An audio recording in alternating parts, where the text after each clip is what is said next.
Hey guys, it's Leesh, and welcome back to Car Confessions. We are back in business, and thank you for allowing me to take some time for a break because I definitely needed it. It was like crucial. And then also I was on spring break from my job. My family went to Florida for the break, so it was really nice, and I'm back. So welcome back, and welcome to those who are just tuning in to Car Confessions. I can't even talk. Guys, listen, it is crazy cold and rainy here in New York. My car says it's 41 degrees, but it feels like it's way colder than 41 degrees. Let's be serious. But, here we are doing our best, trying to get through all this nasty weather, this rain. And let me tell you something. It is hard to go from somewhere really sunny like Florida, which it was beautiful in Florida, to coming back to New York in all this gloomy weather. It's like, what? Womp womp. Not feeling it. Like, not feeling it at all. Because this is day two of it raining like this. I'm praying that tomorrow we won't have to deal with this, but nevertheless, here we are. Guys, what's happening? How are you? I hope you're well. I hope things are going well for you, or you're in a state of just trying to find that peace and joy in your life,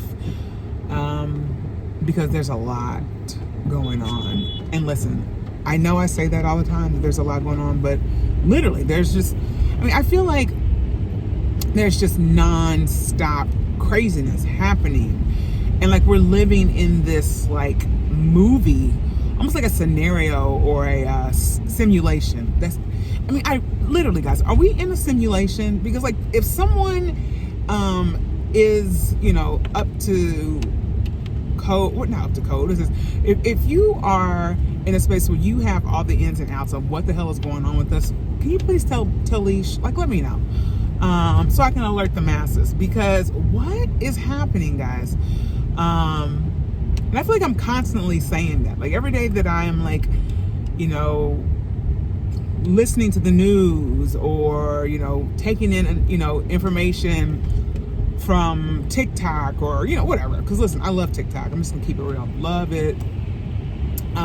But then also fact checking the things that I hear, because you can't take everything face value, let's be serious. But all that to say, it's just like every time you turn around, it's like, guys, what? So yeah, I feel like we're living in some sort of warped simulation. Some people call it the Matrix. But more and more, it's becoming so apparent that this life we're living is fabricated to a degree of like us following rules and narratives that have been made up, obviously, to suit those that are the majority. It's wild to me. But at the same time, being as informed as possible is key, and really reading through the propaganda of what is going on each and every day is vital as well. Like, and let's just be clear, like, I did not understand how much propaganda was being forced on us all these years. It's just mind-blowing, right? And it's hurtful, and it's just one of those things where you're just kind of like in shock, right? It's like, really? Like, we have really been lied to like this forever, right? For as long as I've been alive, and whoever else is probably older than me, you can say the same. Like, we are just out here, like, almost waking up for the first time in some ways, right? And I know many of you who have been listening to the podcast know that I have been talking extensively about the issues that are going on in Palestine. And I'm not backing down, let's just be clear, like, not. Because for me, everything that's going on and what people are now seeing more than ever is that everything that has led up to this has now either opened people's eyes or has caused such a divide in either you're either opening your eyes and being willing to see that this is, oh Lord, what in the world? Listen, side note, guys, these potholes in New York City, I mean, you would think living in one of the most expensive cities in America, we wouldn't have potholes, right? But here we are, as you saw, like I almost died, okay? Joking, I didn't, but yeah, the potholes here are real. And it's not like I'm in some like crazy ratchet neighborhood. Like, these are like very nice neighborhoods. I don't know if people in New York, in terms of like workers that that work on the road, if they're just overwhelmed with maintenance of these roads. Nevertheless, I mean, I think I probably hit at least 2 or 3 potholes a day. Real talk. But that's a whole other story. But anyway, back to this. I do feel like there's a huge divide in America more than ever, right? And I think it transcends beyond things like race, which is like the traditional issue that we deal with. But then as I think about it, no, Leesh, it does actually, it boils down to race and classism and caste and all those things. And listen, if you haven't read Elizabeth Wilkerson's Caste, which is actually what the movie Origin is based off of, listen, do yourself a favor and read that book, because that book puts so many things in perspective, and how at the end of the day, regardless of if we are, focusing on race here in the United States, it all boils down to caste. And how the hierarchy of skin color is basically our caste system in America. Definitely take some time. Listen, I did it on Audible because, let's be serious. We know Leesh and all the things. I'm always in this car, so I was like, why not listen to books? Hello. And I love learning. I love learning and educating myself on most things. I want to be informed, but I digress. But yeah, it really is. It's about race. It's about that whole idea of who benefits by way of skin color, and who is deserving. Like, when you think about who deserves what in this country and how people perceive that, and where they fall in that whole idea around it, it's really wild to think of the idea of if I'm deserving of something, whether it be food, a job, housing, you name it, a loan, like, right? Particularly business loans, like that's a huge thing as it relates to people just trying to start a business and actually be successful in that. It can be difficult for people of color to do something like that, and all of those things fall into this whole idea of where do you fall in the caste system, and if you fall in a place of you're on on the lower portion of the caste, you're not worthy of all these things. It's so interesting that we are still at this point in time as humans still focusing on something that is so ridiculous, skin color, to determine who deserves what in this country, or even in this world, rather. This is global. I mean, and that's a lot of what the issues are that we're dealing with now. Understanding that white supremacy goes beyond America. And I think that was another really interesting thing for me when I realized how far this thing stretched. Mind blowing. Like, I was completely rattled with realizing that white supremacy is not just an American thing. And when you think of it in that way, it's just like, damn, like these people were at work. Do you hear me? I mean, at work in all caps. You know what I'm saying? Like, They have been doing this. They have been at this since, oh my gosh, like what, the 1500s? I mean, don't quote me, but I'm pretty sure that's around the time when all this stuff really started just kind of like come together, to really create that sense of hierarchy, to then promote their narrative to be the superior race. And then later on to then bring on other people that have similar skin color as them, but not coming from, a European country, to create this whole world of supremacy that benefits really not the majority of white people anyway, which is a whole other story, right? Like, I could go on a whole rant on how white supremacy also affects white people, particularly poor and middle class white people. It affects them just the same as us, but because they've been so conditioned to feel like their skin color keeps them in the superiority like state of mind, it's mind blowing. Guys, I'm looking for this peppermint. Oh gosh, found it. Listen, I love these peppermints. The little lifesaver peppermints, fire. But anyway, it's bananas. It's wild to me, like I said, that we are still, in this, mindset of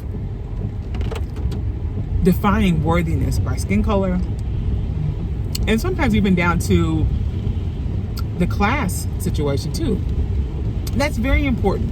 I mean, we can't dismiss that either, because people that have money, their socioeconomic situation is definitely a factor as well. But for the everyday person, we're clashing. And I'm not just talking about, I'm talking about everybody. I'm talking about white, black, Asian, whatever. You name it, we're all clashing. And clashing in a way that actually does not benefit any of us, right?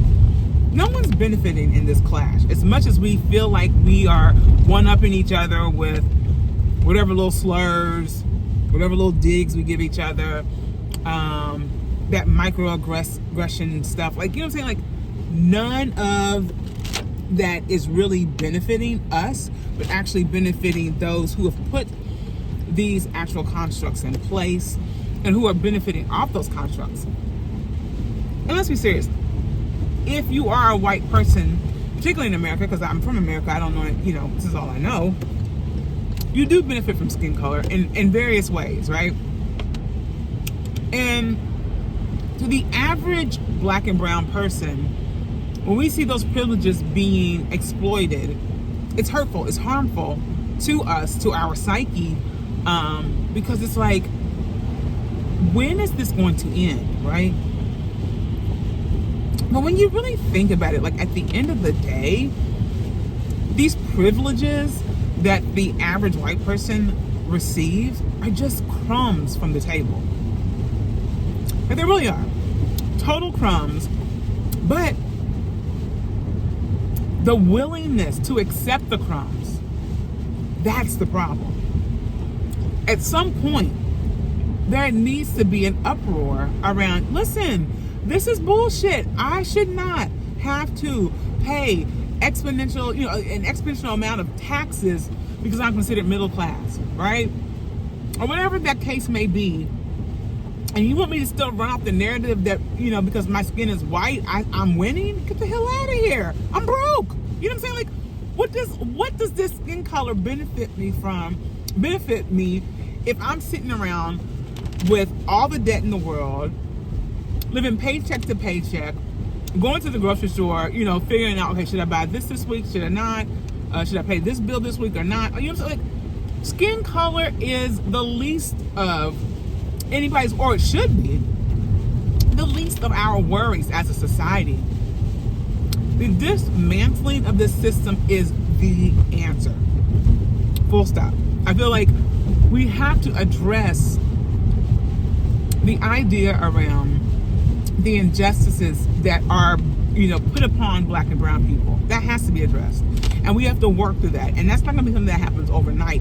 But we have to start addressing that, and also realizing, because of the brainwashing of upholding these systems providing space for those that really are like in a space of like trying to understand white people we're talking about, that they've been bamboozled as well. Holding space for them as much as we can. But listen, at the same time, as a black and brown person, there's only so much space we can hold. You know what I'm saying? I honestly feel like I'm at the cap of holding space. Like there is no more space for me to hold when it comes to that. And maybe there'll be opportunity where I can be in that position. But as of right now, and what's going on in the world today, I mentally, spiritually, and all the things I'm just not in a space to do that. And I'm being completely honest about that. Like, I feel like at this point in time, the idea around understanding and educating yourself is an individual experience. I can't educate everybody on the black and brown experience. One, because I'm not every black and brown person. Two, it's not my job to educate you on something that my actual lineage, right? My ancestors, we didn't create this shit. Now, some things were upheld, but in terms of the creation and the upholding of these systems, I shouldn't be educating people on how to, the information as it relates to white supremacy and all that. That's not my responsibility. It's just not. So all that to say, there needs to be some sort of something or other. I don't know. I don't have the answers. I'm just out here. This is Car Confessions. This is Leesh just milling through her thoughts, on a daily basis. But like, there has to be something where we let our egos subside and we acknowledge, not we, but white people, I should say, acknowledge the fact that these systems are fucked up, and they have to figure out how to sustain humanity in a way that is beneficial for all. And then also find ways to like deprogram yourself from the past, ideologies that were put in place, right? Because it's one thing to be like, oh, I'm an ally, I stand for black and brown people, yay. But at the end of the day, there are still things in the mindset that need to be adjusted. And that, and that is not an attack. That is real talk. Because as much as we want to, act like, oh, we're so evolved, and, racism, it's only for the people in the South. And more people are now realizing racism is so much more than the white capes and the night riders and all that mess, right?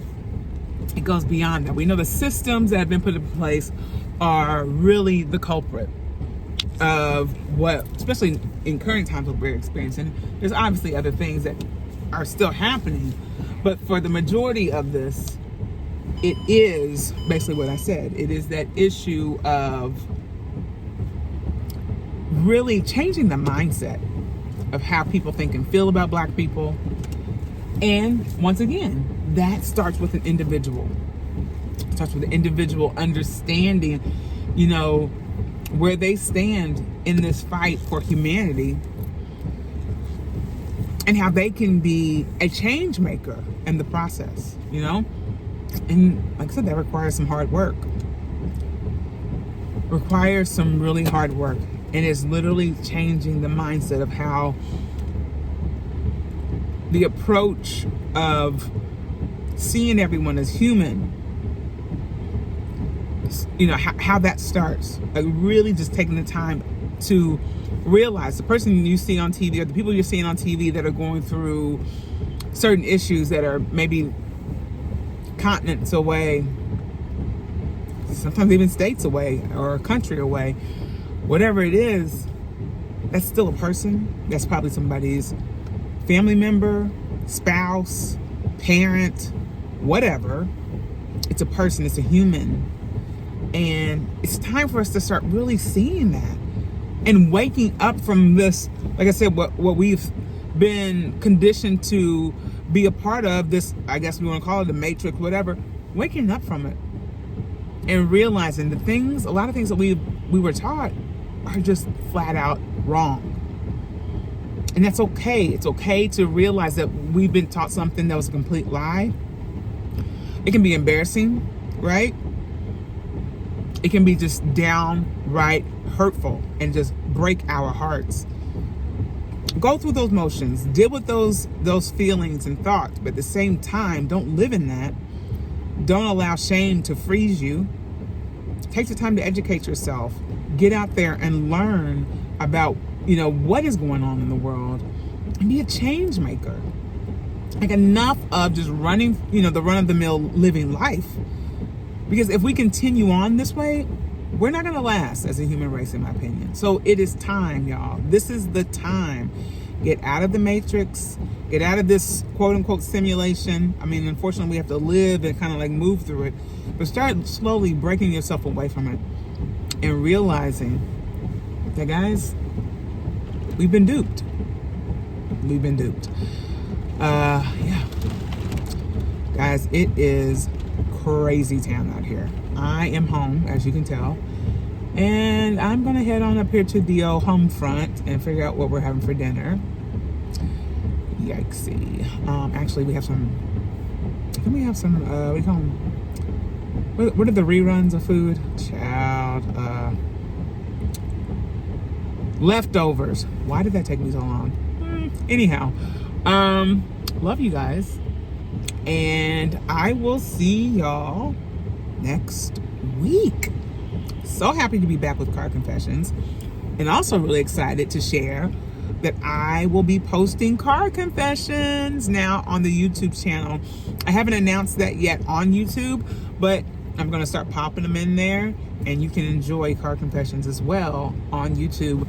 I'll probably start posting those over the weekends, and I'll make more of an announcement as I figure this whole thing out, because I just realized I can video myself and then transfer it to YouTube.